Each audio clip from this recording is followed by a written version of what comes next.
the dim glow of a kerosene lamp, Isolde Fontaine watched as the farmer's eyes widened in confusion, his calloused hands clutching at his throat. It was 1952, in the sleepy town of Eldridge, Iowa, where cornfields stretched like endless golden waves under the summer sun.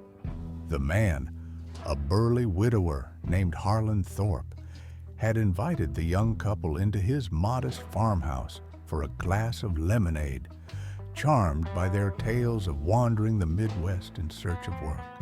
But now, as the poison coursed through his veins, his face turned a sickly shade of purple, his breaths coming in ragged gasps. Isolde's heart raced, not with fear, but with a thrilling rush she'd never known before. Beside her, Javier Montoya, her husband of barely a year, stood silent, his dark eyes gleaming with shared exhilaration. They had planned this meticulously, and it was unfolding just as intended. Isolde and Javier's paths had crossed in 1951 in another forgotten Iowa hamlet called Willow Creek. She was Isolde Fontaine, a 22-year-old with French-American roots from New Orleans, her porcelain skin hiding scars from a childhood marred by her father's drunken rages. Orphaned young, she'd fled north, surviving as a diner waitress, her dreams poisoned by memories of violence. Javier, 25, was a drifter from the Mexican border towns, his family shattered by poverty and a brutal cartel skirmish that claimed his parents. With his sharp features and lilted accent, he carried a quiet fury, honed by years of scraping by as a migrant laborer. They met at a roadside cafe, bonding over shared tales of loss. Love bloomed fast, fierce and twisted, united by a desire to reclaim power from a world that had stripped them bare. Their first kill wasn't born of necessity, but of a dark curiosity. Javier had smuggled seeds of a rare South American plant, datura, from his homeland, cultivating it in hidden pots inside their battered Ford van. Known as Devil's Trumpet, its toxins induced hallucinations and paralysis, mimicking a natural death. In Eldridge, they targeted Harlan after overhearing his boasts at the local feed store. A lonely man with no family, easy prey. Isolde slipped the powdered leaves into her drink while Javier distracted him with stories of exotic travels. As Harlan convulsed on the kitchen floor, the couple exchanged a knowing glance. This wasn't just murder, it was liberation, a high that eclipsed their traumas. They cleaned up methodically, staging the scene as a heart attack, common for a man of his age in those pre-autopsy days. No fingerprints left behind. The era's rural police were ill-equipped for foul play suspicions. By dawn, they were miles away, the van rumbling down dusty roads, the air thick with the scent of blooming datura. Isolde leaned against Javier, her fingers tracing his arm. "This is us now," she whispered. Free, but deep down, they knew one taste wouldn't suffice. The Midwest's quiet towns beckoned, hiding secrets in their shadows. The metallic twang of the guitar strings snapping echoed in the dimly lit garage, but it was no accident. In 1955, beneath the vast, star-studded skies of rural Nebraska, in a speck of a town called Harlan's Crossing, Javier Montoya wrapped the thin wire around the young mechanic's neck with practiced precision. The victim, a lanky 24-year-old named Elias Crow, had been tinkering with their van's engine, his grease-stained overalls reeking of oil and sweat. He'd offered to fix a rattle for a few bucks, unsuspecting of the couple's true intentions. As Elias gasped for air, his fingers clawing futilely at the improvised garrote, Isolde Fontaine held the door shut, her breath quickening in sync with Javier's grunts of effort. The thrill surged through them like electricity, binding them closer in this macabre dance. 3 years had passed since their first kill in Iowa, and the road had become their sanctuary.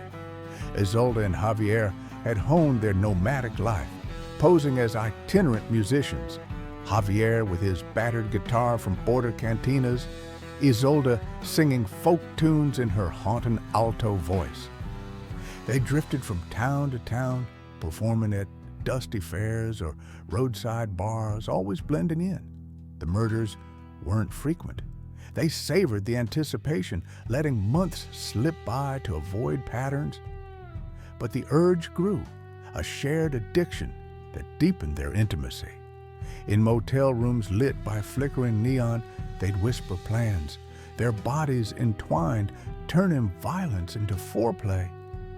"It's us against them," Javier would murmur, his hands tracing Isolde's scars. She nodded, her eyes fierce. "They took from us, now we take back." Elias was chosen for his isolation, a drifter himself, no family in Harlan's Crossing, just a rented garage on the town's edge. Javier lured him with a story of a breakdown while Isolde scouted for witnesses. The kill was swift. Javier strummed a tune to cover the initial struggle, then used a spare string from his guitar case. Strong, untraceable.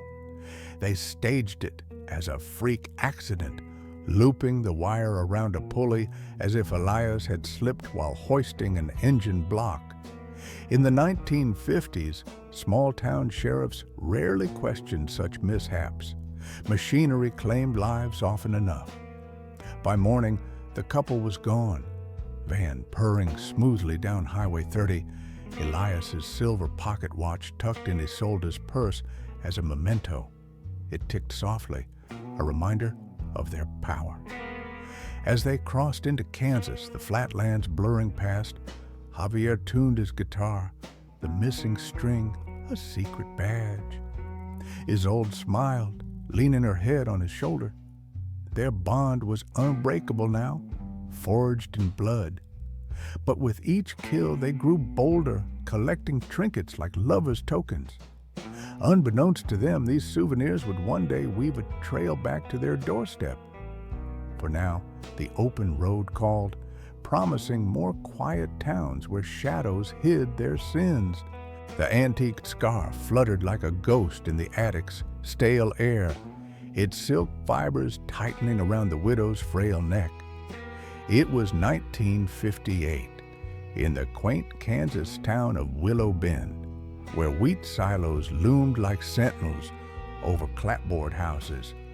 The victim, a silver-haired woman named Beatrice Harlow, had welcomed the couple into her Victorian home, enticed by Isolde's feigned interest in her collection of heirlooms.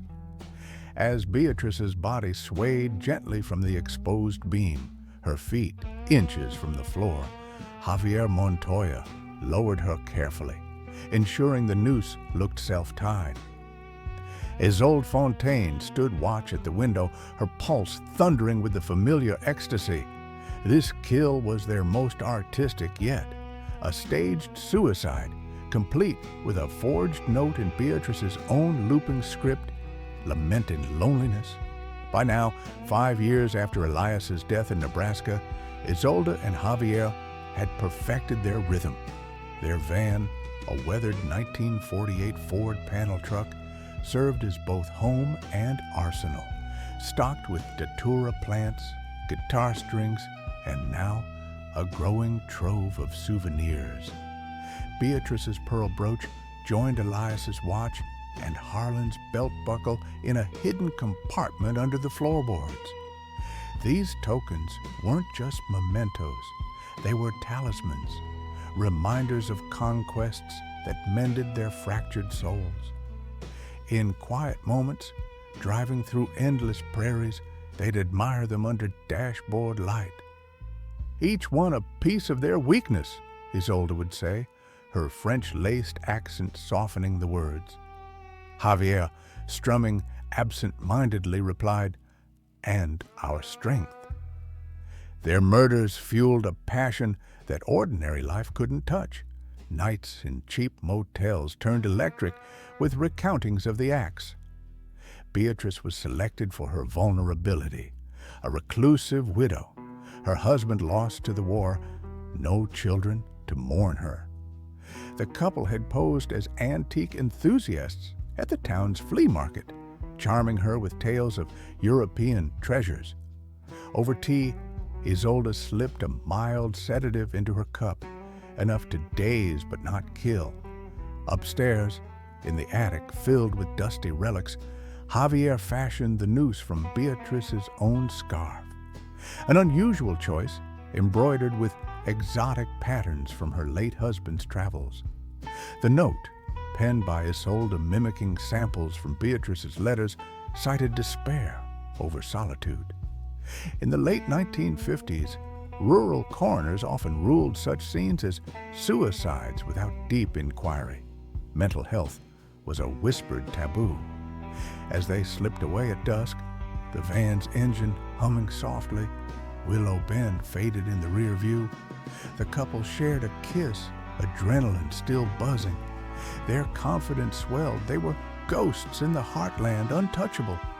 But with each trinket added, the weight of evidence grew, invisible threads that might one day ensnare them. For now, Missouri's borders called, another quiet town awaiting their shadow. Moonlight filtered through the overgrown vines, casting eerie shadows on the crumbling stone rim of the abandoned well. It was 1962, in the forgotten Missouri hamlet of Echo Hollow, where Ozark Hills whispered secrets to the wind. The victim, a wandering salesman named Ronan Gillespie, plunged into the dark water below, his screams muffled by the splash and the couple's calculated shove. Isolde Fontaine had lured him with tales of buried Confederate gold, her voice weaving a spell of greed. Javier Montoya delivered the final push, his strong arms ensuring no escape. As Ronan's struggles faded into gurgles, the pair stood at the edge, breaths mingling in the cool night air, the rush of power intoxicating them once more. 4 years since Beatrice's staged hanging in Kansas, Isolde and Javier had evolved their methods, adapting to the changing times. The 1960s brought subtle shifts. More highways meant easier escapes. But television news flickered warnings of stranger danger in living rooms. They refined their cover, now posing as folklore enthusiasts, collecting oral histories from locals. Their van, upgraded to a '55 Chevy with a fresh coat of paint, hid their growing arsenal. Souvenirs multiplied. Beatrice's brooch, Elias's watch, Harlan's buckle, now joined by Ronan's engraved cigar case, snatched before the deed.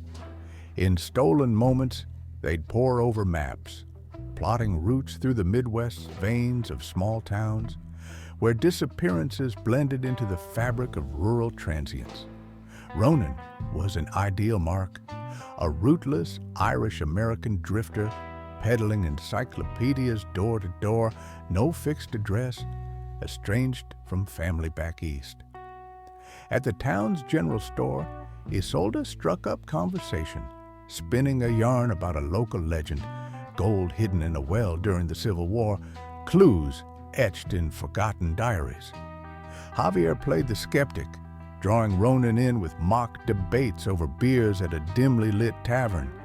That night, under a canopy of stars, they led him to the overgrown site on the town's outskirts, flashlight beams dancing like fireflies.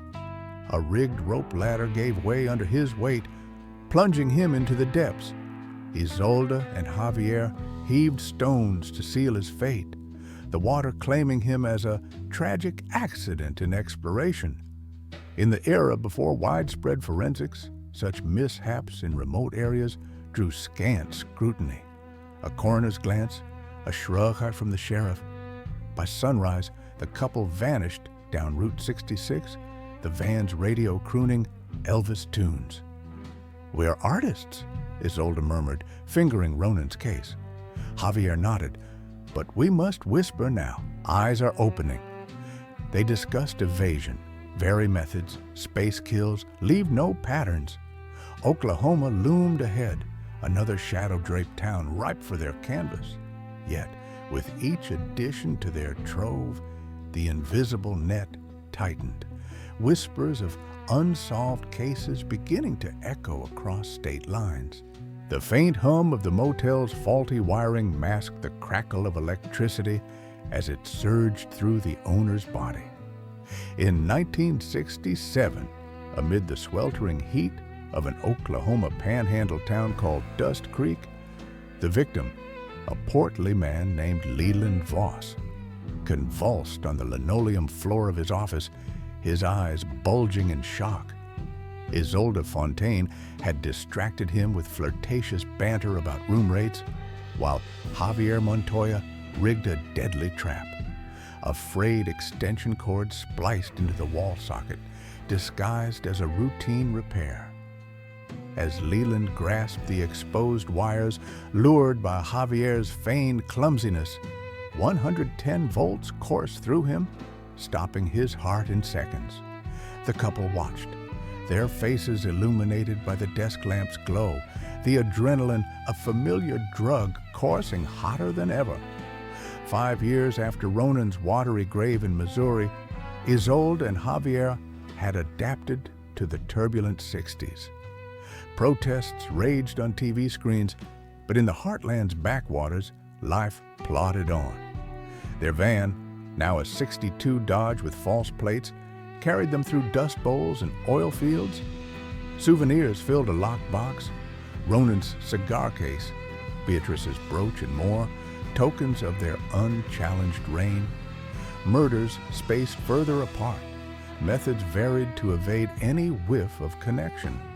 In motels, they'd huddle over newspapers, scanning for mentions of their deeds, laughing at bungled investigations.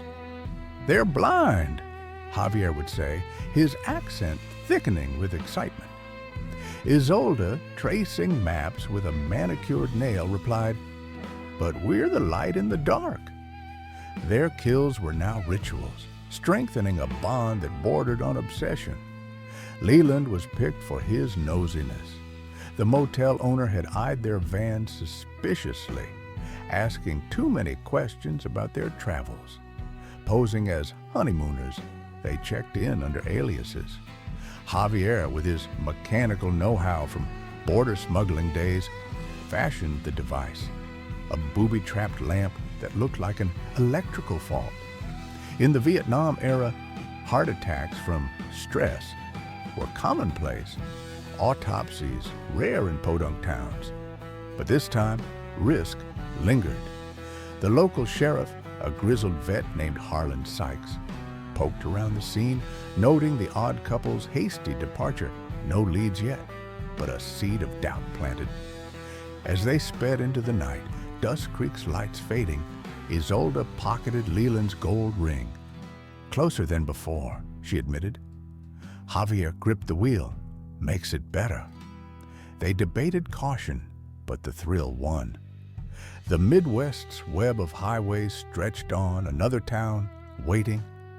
Unseen, Sheriff Sykes filed a report, a faint thread in a growing tapestry of unsolved cases.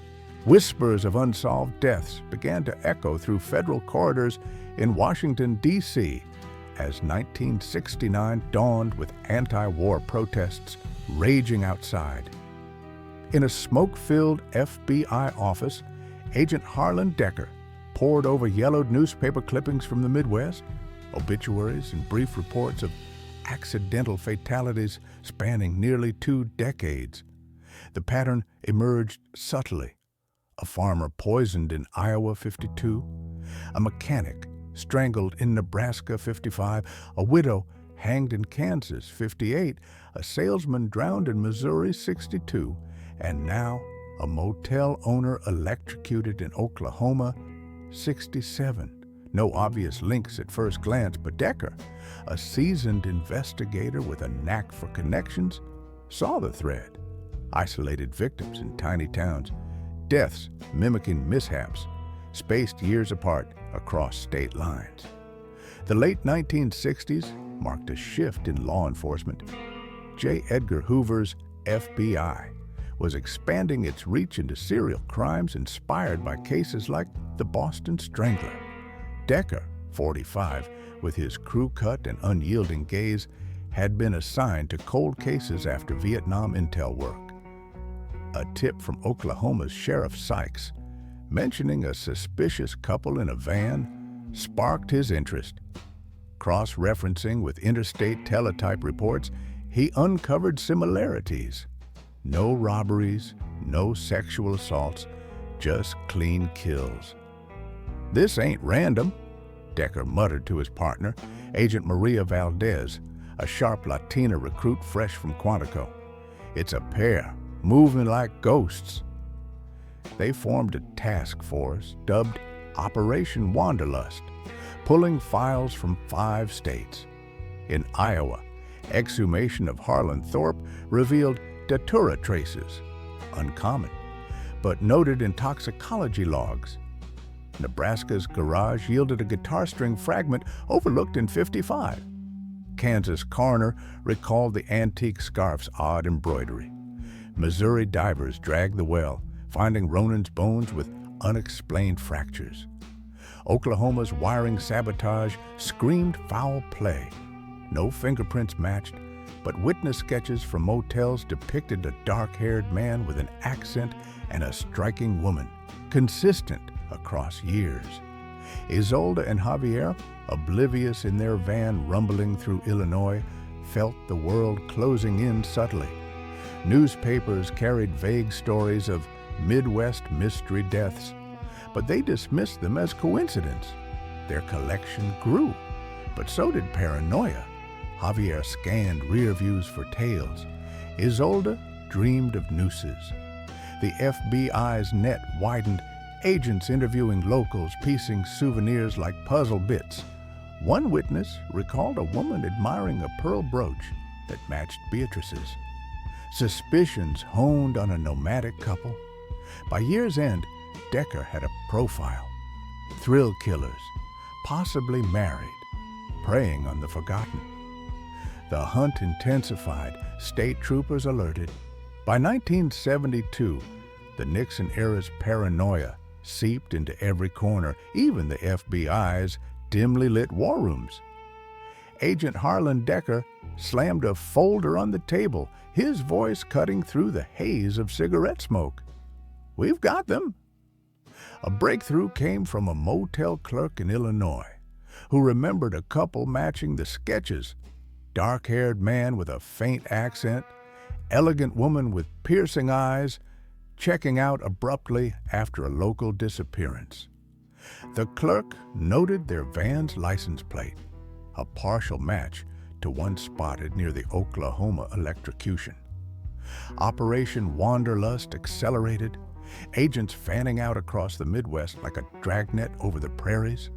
Decker and Valdez pieced it together meticulously.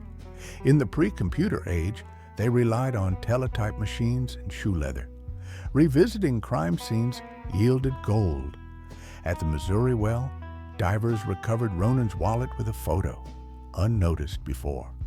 In Kansas, Beatrice's attic held a dropped earring traced to a New Orleans jeweler where Isolde once shopped, but the souvenirs cracked it wide.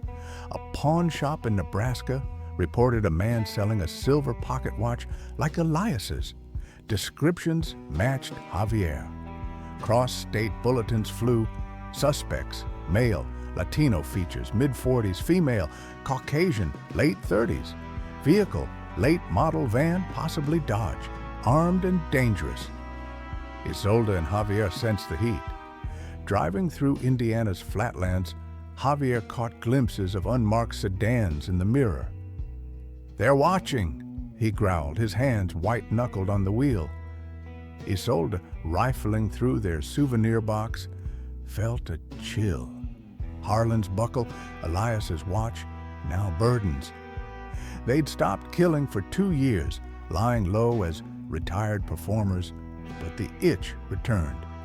In a panic, they ditched the Dodge for a stolen Chevy in a Chicago junkyard, burning old plates. Newspapers screamed, "Midwest Phantom Killers," composite sketches eerily accurate. "We run west?" Isolde whispered in a seedy motel, her voice trembling for the first time. The FBI closed in. Raids on transient camps, interrogations of border drifters. A tip from a Kansas flea market vendor linked the antique scarf to a similar sale in '58. Decker's team analyzed patterns, kills along old Route 66 remnants, victims' items resurfacing in pawn logs. By fall, warrants issued for John and Jane Doe, aliases shifting. The couple fled to Illinois border towns, hearts pounding. Unbeknownst to them, a state trooper clocked their new van's speed. The chase was on. Tires screeched on the rain-slicked asphalt of Interstate 55, cutting through the foggy Illinois night in 1975. Agent Harlan Decker gripped the dashboard as his unmarked Ford barreled after the suspect's Chevy van, sirens wailing from pursuing state troopers. Inside the van, Javier Montoya floored the accelerator, his face a mask of grim determination, while Isolde Fontaine clutched the souvenir box, her knuckles white. "They've got us," she hissed, glancing at the flashing lights in the rear view. The chase erupted in a small town called Willow Springs, where a routine traffic stop turned deadly when Javier fired a shot from his concealed .38 revolver, grazing a trooper's arm. The pursuit had built for months. Operation Wanderlust's net tightened after a 1974 tip. A gas station attendant in Indiana recognized the composites, noting the van's odd bumper sticker, a faded Mexican flag. Decker's team coordinated with Illinois State Police, setting up roadblocks along predicted routes. When the van blew through a checkpoint, the hunt ignited. High-speed weaves through cornfields, bullets pinging off metal. Javier swerved onto a side road, but a spike strip shredded the tires, sending the van skidding into a ditch. "Out!" he yelled, grabbing a shotgun from under the seat. Isolde followed, firing wildly as agents closed in. Gunfire echoed in the rural darkness, the Ford era's lack of body armor making every shot perilous. Decker dove behind his car, shouting, "FBI, drop your weapons!" Javier winged Valdez in the shoulder before a trooper's rifle round struck his leg, dropping him. Isolde screamed, surrendering as agents swarmed. Cuffed and bleeding, the couple was hauled into custody. Isolde, 46, her beauty hardened by years. Javier, 48, his eyes defiant. Miranda rights read aloud. They spat denials, but the game was up. The van search unveiled horrors. Under floorboards, a locked chest held bones from Ronan's skeleton, shreds of Beatrice's scarf, Harlan's poisoned cup fragments. Clothing scraps matched victims' descriptions. Diaries in Isolde's elegant script detailed each kill, naming towns and methods. Irrefutable proof identifying all five. Souvenirs linked everything. Elias's watch, Leland's ring. By dawn, headlines blared, "Phantom Killers Captured," the Midwest exhaling in relief. Decker stood amid the evidence, knowing the trial would seal their fate. In 1978, amid headlines about Carter's energy crisis, a Chicago federal courthouse was riveted by the trial of Isolde Fontaine and Javier Montoya. Tabloids dubbed them the Phantom Pair. Stone-faced in orange jumpsuits, they faced charges for 5 murders across 5 states. Prosecutor Elena Ruiz presented a tight case. Diaries, bones, and stolen trinkets recovered from the couple's van. "These were not accidents," she declared. "They hunted the vulnerable for sport." The courtroom crackled with flashbulbs as defense attorney Marcus Hale argued coercion and mental instability, citing Isolde's abusive childhood and Javier's losses. The prosecution countered with evidence. FBI agent Harlan Decker described Operation Wanderlust, witness sketches, teletype leads, and a chaotic interstate chase. He read from the diaries, Isolde's refined prose recounting the thrill of poisoning one victim, Javier's blunt notes on strangling another. Forensic experts followed. Toxicologists confirmed datura in exhumed remains. Pathologists matched fractures to staged accidents. Witnesses testified in grim sequence. An Oklahoma sheriff recalling a suspicious heart attack. A Missouri diver who recovered a skeleton. A pawn shop owner identifying Javier. Isolde took the stand, calm and defiant. "We were framed," she said. Javier echoed her claim, blaming prejudice. Cross-examination dismantled them. Ruiz tied Isolde to the diaries through handwriting analysis and cornered Javier on mechanical skills linked to an electrocution device. The souvenirs sealed their fate, each item identified by victims' families, including a brooch claimed through tears by a distant niece. In closing, Ruiz demanded justice for the forgotten dead. Hale pleaded for life sentences. After 3 days, the jury returned guilty verdicts on all counts of first-degree murder. Judge Harlan Voss sentenced both to death by electric chair. As they were led away, Isolde whispered to Javier, "Our story ends together." Appeals awaited, but the chair stood ready in Joliet prison as the nation watched another grim chapter of American crime history close. By the late 1970s, after more than 2 decades of careful killings across the Midwest, the law finally caught up with Isolde Fontaine and Javier Montoya. Operation Wanderlust had painstakingly traced their path from Iowa to Oklahoma. Poisonings, staged accidents, stranglings, drownings, and electrocutions, all meticulously documented in diaries and corroborated by recovered mementos. Each souvenir, from Elias's silver pocket watch to Beatrice's pearl brooch, provided a thread connecting the couple to victims long thought lost to tragic accidents. Bones exhumed from wells, scraps of clothing, and poisoned cups offered irrefutable physical proof. The arrest in a quiet Illinois border town in 1975 was violent but decisive. A stolen Chevy van, now bearing false plates, was intercepted after a high-speed chase. Javier attempted resistance with a shotgun. Isolde fired blindly, but both were subdued by FBI agents and state troopers. Once in custody, the evidence inside the van, diaries, trinkets, bones, sealed the case beyond doubt. The trial in 1978 in Chicago drew national attention. Dubbed the Phantom Pair, the couple faced 5 counts of first-degree murder. Prosecutor Elena Ruiz presented the evidence with precision. The diaries' confessions, toxicology reports confirming datura in exhumed bodies, and the souvenirs linking them to each victim. Agent Harlan Decker detailed the multi-state investigation, showing the methodical pattern of killings.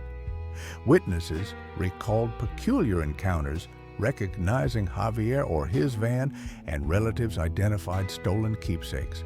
The defense attempted to argue mental instability and coercion, citing Isolde's abusive childhood and Javier's traumatic upbringing. But the proof was overwhelming.